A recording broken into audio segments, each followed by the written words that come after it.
Practice the exercises slowly at first, and to see the music notation and find more detailed text explanations, you'll find this lesson on drummagazine.com. Now, one of the most basic but critical techniques in drumming is the ability to coordinate your hands perfectly with your feet.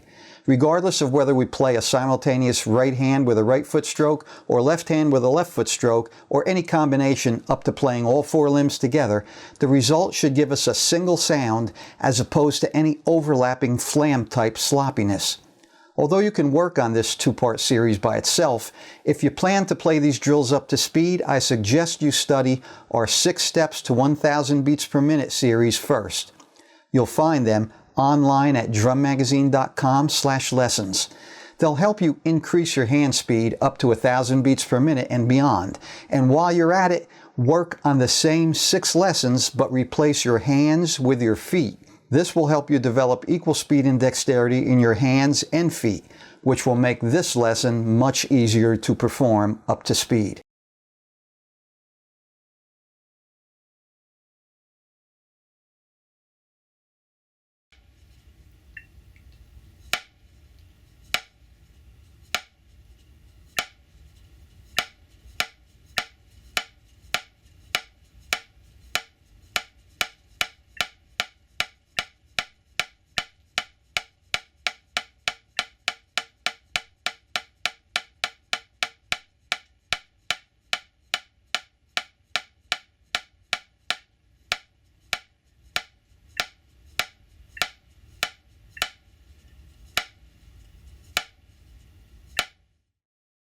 If you try it yourself, you'll see that if you do this at slow speed, like 50 on the metronome, quarter note equals 50, you'll find that it's much more difficult to get these parts of your body in sync, and even just get it in sync, one limb get in sync with the metronome, because there's so much time, to make that mistake. So the trick that I use when I'm counting something really slow like this is I'm counting in my head the multiples. So if I count, let's say, instead of counting a quarter note and just trying to count quarter notes to yourself, you'd count like 30 seconds or even 64th notes in your head. Now, a trick that can help you in the beginning when you're trying to play to such a slow tempo is to double the metronome. So in other words, set the metronome for an eighth note instead of a quarter note. So if you did quarter note at 50, it would be eighth note would be set at 100. Then you'd have that extra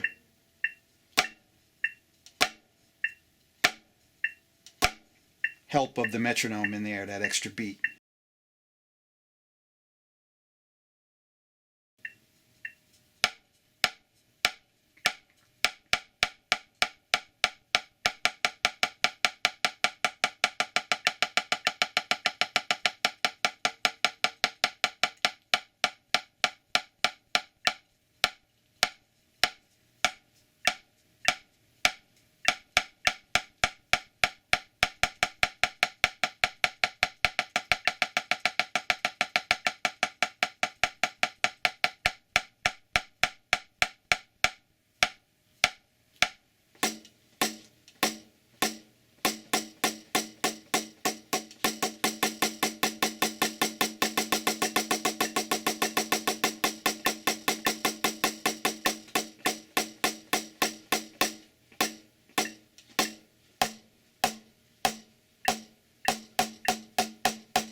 In exercise 2, you will also be playing it 4 different ways as follows. Number 1 has you syncing up your right hand with your right foot. 2 syncs your left hand with your left foot. 3 is what I refer to as cross-wiring your brain as you sync your right hand with your left foot. And 4 is another cross-wiring drill that syncs your left hand with your right foot.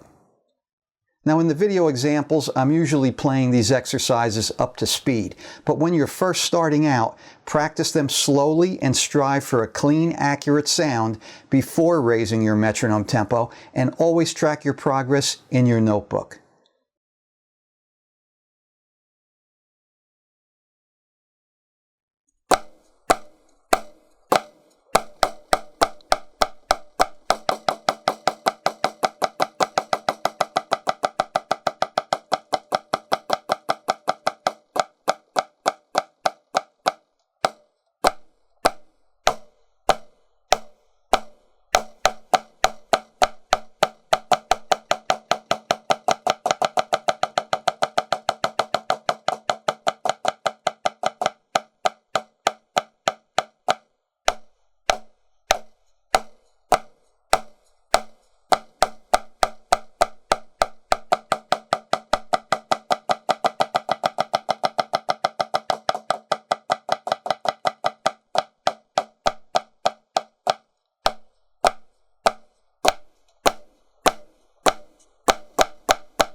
In the next and final part of this series, we'll work on coordinating both hands and both feet together to give us truly four-limb cross coordination.